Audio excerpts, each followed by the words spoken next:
اعوذ باللہ من الشیطان الرجیم بسم اللہ الرحمن الرحیم فَإِذَا جَاءَ وَعْدُ أُولَاهُمَا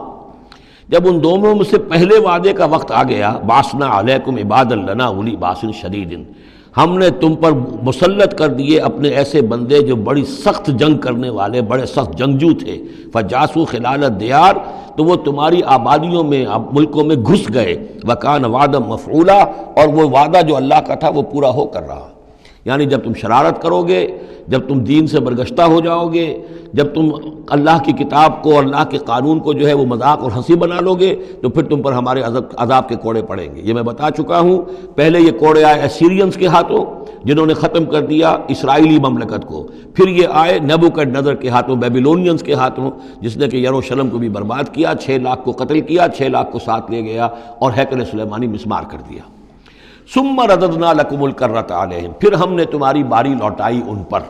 پھر اللہ تعالیٰ نے ان کو پھر ایک مرتبہ پھر وہ دی سہارا دیا، چاہے وہ سہارا ایرانیوں کی وجہ سے ہوا کہ خورس یا سائرس ذوالقرنین اس نے اب عراق پر حملہ کیا اور پھر یہاں پہ ان کو اجازت دے دی کہ تم چلے جاؤ اور جا کر اپنا شہر دوبارہ آباد کر لو، تو یہ واپس آئے۔ ثم رددنا لکم الکرۃ علیہم پھر ہم نے تمہاری باری لوٹائی دی ان پر، وامددناکم اور تمہاری مدد کی بے اموال کے ذریعے سے بھی، وبنینا اور اولاد بیٹوں کے ذریعے سے بھی، وجعلناکم اکثر نفیرا اور پھر ہم نے تمہیں بنا دیا ایک کثیر تعداد والی قوم، تم پھلے پھولے پھر ایک بڑی پراسپرس قوم بن گئے۔ ان احسنتم احسنتم لانفسکم تم نے اگر کوئی بھلائی کمائی تو اپنے نفس کے لیے بھلائی کمائی، اپنے لیے کمائی اپنے فائدے کے لیے، وَإِنْ أَسَأْتُمْ فَلَهَا اور اگر کوئی برا کام کیا تو وہ بھی اپنے لیے کیا، اس کا وبال تم پر دنیا میں بھی آیا اور آخرت میں بھی اس کا عذاب آئے گا۔ فَإِذَا جَاءَ وَعْدُ الْآخِرَةِ جب وہ دوسری مرتبہ کی وہ سرکشی اور تمرد اور شیطنت تمہاری اور تمہارا جو ہے دین سے برگشتگی کا دور آیا تو دوسرے وعدے کا وقت آیا، لِيَسُوءُ وُجُوهَكُمْ یہاں وہ الفاظ محذوف سمجھیے، بَعَثْنَا عَلَيْكُمْ عِبَادًا لَنَا أُولِي بَأْسٍ شَدِيدٍ وہ گویا کہ الفاظ یہاں ریپیٹ نہیں کیے گئے، دوبارہ پھر ہم نے تمہارے اوپر ایسے زوردار لوگوں کو مسلط کیا، لِيَسُوءُ وُجُوهَكُمْ تاکہ وہ تمہارے چہروں کو بگاڑ دیں، تمہارے حلیے بگاڑ دیں،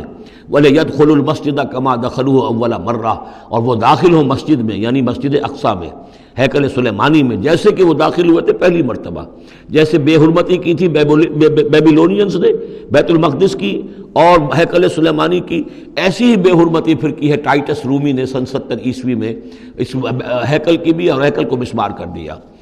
لِيَدْخُلُوا الْمَسْجِدَ كَمَا دَخَلُوهُ أَوَّلَ مَرَّةٍ وَلِيُتَبِّرُوا مَا عَلَوْا تَتْبِيرًا اور یہ کہ تباہ و برباد کر دیں ہر اس شے کو جس کے اوپر بھی ان کو اختیار اور قبضہ حاصل ہو جائے۔ عَسَىٰ رَبُّكُمْ أَن يَرْحَمَكُمْ یہ دور گزر چکے 2000 برس، یعنی ان کا سیکنڈ جو سمجھیے کہ زوال کی انتہا تھی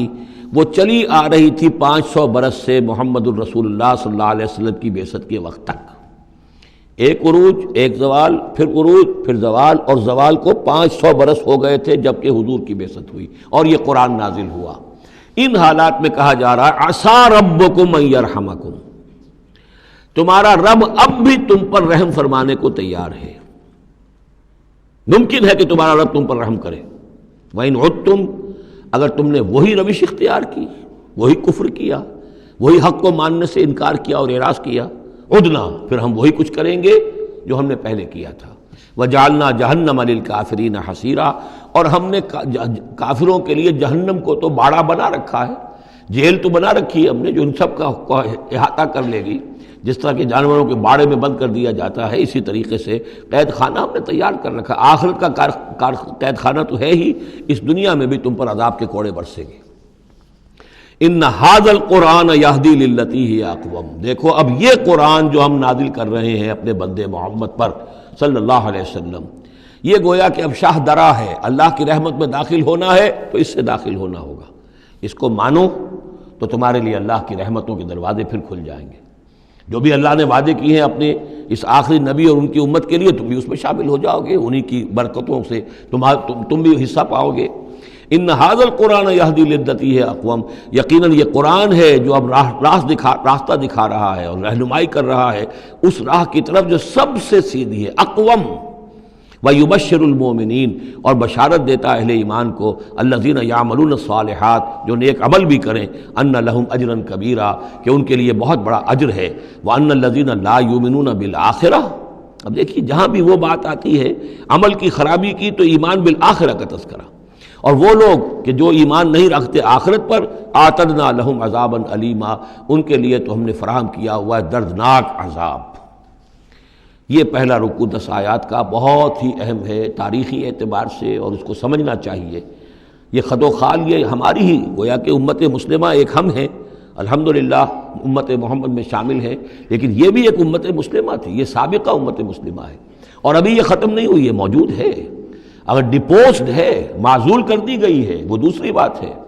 اور تقریباً 2000 برس سے یہ بڑے سختیوں کے اندر تھی، لیکن اب تقریباً 100 برس سے یہ ابھر کر آ گئی ہے، اور یوں سمجھیے کہ اب 2 پتنگیں اوپر چڑھ رہی ہیں۔ ایک سابقہ امت مسلمہ کی 1917 سے چڑھنی شروع ہوئی، بالفور ڈکلریشن، 1948 میں اسرائیل بن گیا، 1967 میں اسرائیل کی جو توسیع ہو گئی، 1991 میں آپ کو معلوم ہے کہ جو اس کا اربوں میں ایک ہی دشمن ہو سکتا تھا جس سے اسے خطرہ تھا، عراق، اس کا برکس نکال دیا گیا۔ اب وہ اس پورے علاقے کے اندر تو ایک اتنی بڑی طاقت ہے کہ کسی عرب ملک کے اندر یہ جرت نہیں ہے کہ وہ اسرائیل کا مقابلہ کر سکے۔ لیکن یہ کہ امت مسلمہ میں بھی رینائسنس شروع ہوا ہے، یہ بھی اپنے انتہائی زوال کو پہنچ چکی تھی اس صدی کے آغاز میں۔ پہلی جنگ عظیم کے بعد جب سلطنت عثمانیہ ختم ہوئی، خلافت ختم ہو گئی 1924 میں، تو اس کے بعد سے یہاں بھی ایک رینائسنس شروع ہو چکا ہے۔ یہاں بھی پھر آزادی کی تحریکیں چلیں، پھر جو ریوائیول کی تحریکیں، احیائی تحریکیں، جماعت اسلامی کی تحریک، اخوان کی تحریک، مظلومی پارٹی، اسی طریقے سے جو ایران میں تھے فدائی، یہ تحریکیں چل رہی ہیں۔ تو اس کو بھی جاننا بہت ضروری ہے کہ یہ جو صدی ہماری گزری ہے، اب ختم ہو رہی ہے، اس صدی کے دوران ہمارا ایک زوال کا عمل بھی چل رہا تھا، اور ایک یہ کہ ایک نئی ترقی کی طرف بھی ہم آگے بڑھے ہیں رفتہ رفتہ۔ یہ دونوں پروسیس سائڈ بائی سائڈ، مرج البحرین یلتقیان بینہما برزخ لا یبغیان، یہ دونوں عمل چل رہے ہیں۔ ان تمام چیزوں کا صحیح اندازہ ہونا چاہیے، ذہن میں خاکہ ہونا چاہیے، تاکہ کوئی شخص دین کی خدمت کر رہا ہو تو اسے معلوم ہو زمان و مکان کے اعتبار سے میں کہاں ہوں، کس جگہ کھڑا ہوں، ماضی کیا ہے، سامنے کیا ہے، داہنے بائیں کیا حالات ہیں۔ تو یہ ساری چیزیں جو ہیں ان کو سمجھنا بہت ضروری ہے۔ چنانچہ وہ جو میں نے چند کتابوں کا تذکرہ کیا ان کو غور سے پڑھیے، 2 مختصر ہیں، 2 ذرا اس سے بڑی ہیں۔ صدق اللہ العظیم۔